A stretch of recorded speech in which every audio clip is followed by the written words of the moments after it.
The tiger is the largest predatory cat on the planet. If we talk about pure physical strength, then in this he surpasses even a lion. But if you think that a tiger cannot be afraid of anyone, then you are mistaken.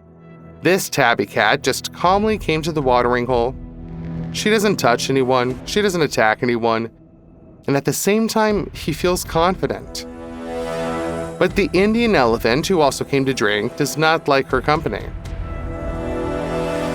They could peacefully share this water because the tiger, even with all of its strength, is not able to compete with a multi-ton giant. The tiger reacted calmly to the giant's appearance, but underestimated the herbivore's aggression. For some reason, the elephant decided that he did not need such company. He furiously attacks the tiger only to drive it away. The tiger had to run. If he had hesitated even for a second longer, the elephant would have just trampled on him. Lions swim well and can cross small bodies of water, but it was a bad idea to swim across this lake. A hippopotamus lives here, a territorial, aggressive creature that weighs more than 3 tons and has the power that allows it to destroy and sink motorboats. 3 male lions are a formidable force, but in the water, in the territory of an angry hippopotamus, they are like wet kittens. The lions did not know who they were messing with, but they noticed the threat in time. The hippopotamus purposefully swims towards them to drown, crush with its terrible jaws, in which its fangs are as long as your arm. The lions make the only right move. They split up. And the hippopotamus rushes between to catch each one of them. This slows down the monster a little bit, and it manages to catch up with only one of the brothers. A powerful jerk, and the lion dodges the capture of the behemoth only at the very last moment. The giant's fangs struck the lion's skin, but the cat was able to twist away. The behemoth continues to attack, but the lion manages to move sideways, avoiding falling into the enemy's mouth. The cat's life is on the line, and the males are scared, but their reaction speed allows them to withstand the first onslaught. There is no question of any resistance. On Earth, 3 lions can still fight off an adult hippopotamus, and then at the risk of their lives. But in the water, they simply have no chance of winning, only escape. Fortunately, the lions succeed. They jump ashore at the speed of a bullet and run away as soon as possible and as far as possible. They won't come back here to swim anymore. If you think that a hippopotamus becomes an easy prey on land, then you are mistaken. You are just as wrong as this lioness who dared to attack the hippopotamus alone, who was going about his business. One terrible movement, and the whole head of the adult lioness turns out to be in the terrible mouth of the hippopotamus. He shakes the cat like a rag doll, carries it to the ground, and then discards it like an unnecessary piece of cloth. The lioness's head withstood, and she survived, but she will never again approach such a terrible enemy with a cannon shot. The tiger is the largest predatory cat on the planet. With a mass of more than 1/4 of a ton, this predator has great strength and is able to break the neck of a bull. What happens if a tiger meets a huge snake on a narrow path? Did the cat bite off her head? No. As you can see, the appearance of the python forced the tiger to urgently change his plans. You may be a tough predator, but such a snake would scare anyone. Do you think it's possible to say that the snake rebuffed the tiger if he didn't move at all? Had she rebuffed him with her reputation? In any case, the reaction of the striped beast to the snake is eloquent. Even such a huge striped cat will not dare to mess with this legless giant. Cheetah is the fastest runner on the planet, which reaches speeds of about 70 miles per hour. And this is almost twice as fast as the running speed of a wolf or lion. That's just in order to practically fly above the ground, chasing prey. The cheetah had to give up powerful muscles. It is very light and flexible, and therefore vulnerable. At the same time, the cheetah has to avoid fights with other predators. After all, if a striped sprinter is injured, he will not be able to reach maximum speed and catch up with fleet-footed ungulates. Look at how this cheetah desperately defends its prey, but is forced to retreat. There was only one opponent, but he is dangerous and fierce. Just don't think that the spotted cat is a coward. A cheetah has a lot of courage, but even winning a fight with a jackal or a hyena can be a fatal end for a cheetah. Having defeated the enemy, but having received a wound, the cheetah will be doomed to a hungry ending. Because of this, they have to constantly retreat and run away when they are attacked by competitors. Do you think that's it? As if not so.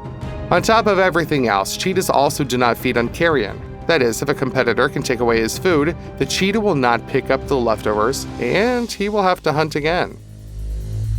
Pay attention to how one brown hyena takes prey from an entire family of cheetahs.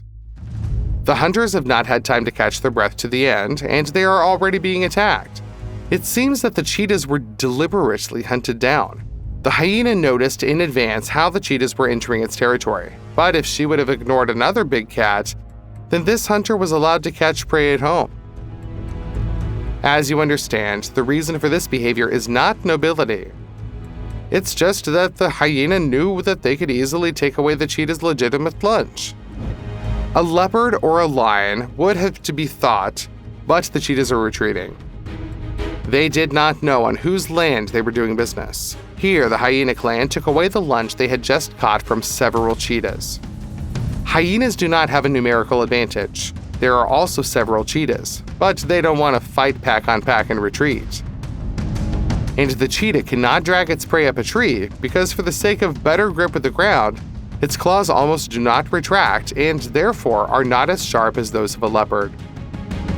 As you can see, these two spotted cats don't like each other either, and the leopard has a clear advantage in mass and physical strength.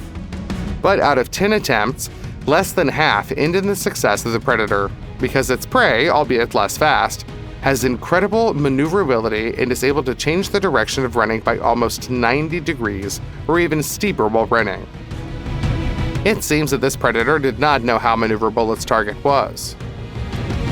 Already in the process of this stunning chase, he probably regretted that he had chosen such a difficult target. Look, the ungulate seems to be mocking a predator. Although he has a clear advantage in running along a straight trajectory, the cat will not force the opponent to run where she needs to go. And when the gazelle escapes from the predator literally between the claws, the chances of survival of the predator decrease once again. He has spent too much energy on this race, and he is not yet able to make up for it. The cheetah thinks it will have time to escape from this lion, which is several times heavier. But he underestimated the speed at which the giant is able to move if he wants to get rid of a competitor. The cheetah just did not have time to accelerate. The lion flew at him like a hurricane, crushed himself under himself. The cheetah tried to fight back, but the blows of the paws did not make any impression on the lion. It's even surprising that cheetahs are one of the few animals that have gone through the bottleneck. Thousands of years ago, their population declined catastrophically, and people didn't have a hand in it as one might think. There were less than 1,000 cheetahs on the entire planet. It was a critical period. They were on the verge of extinction. As you can see, distant relatives only contributed to this.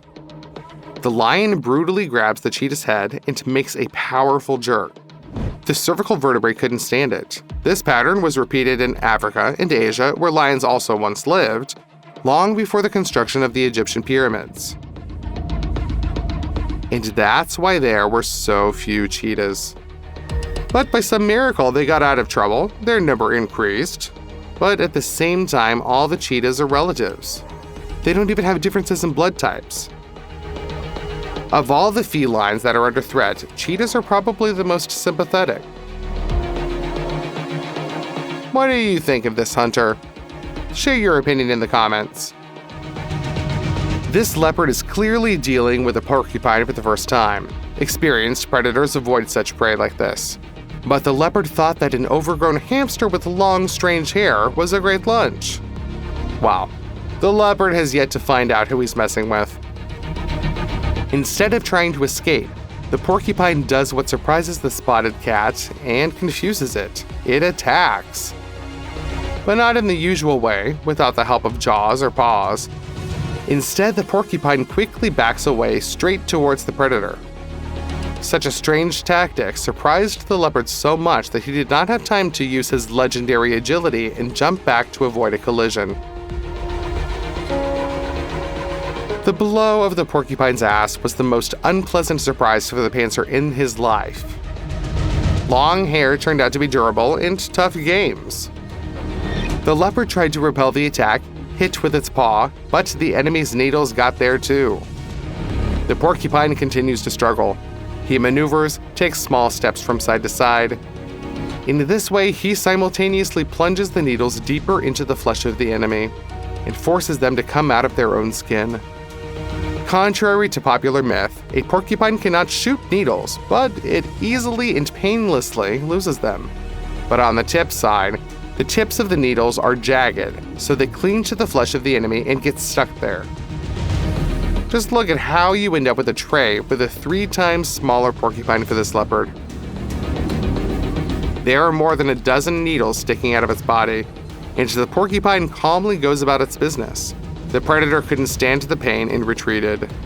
Probably the panther is doomed. He will not pull out such a number of needles. It is extremely difficult to do so without an opposable thumb. The needles will remain in the flesh, and this will inevitably lead to separation and blood poisoning. The leopard does not have antiseptics and antibiotics either. In addition, he will weaken from hunger. After all, this leopard will not be able to hunt with needles sticking out of its paws and muzzles. The chances of survival for this cat are minimal. The only thing that could save her is the help of people. Would you have interfered, or would you have let the outcome of the fight like this? Reply in the comments. In any case, the leopard will never attack the porcupine again. If he survives, he will remember this lesson.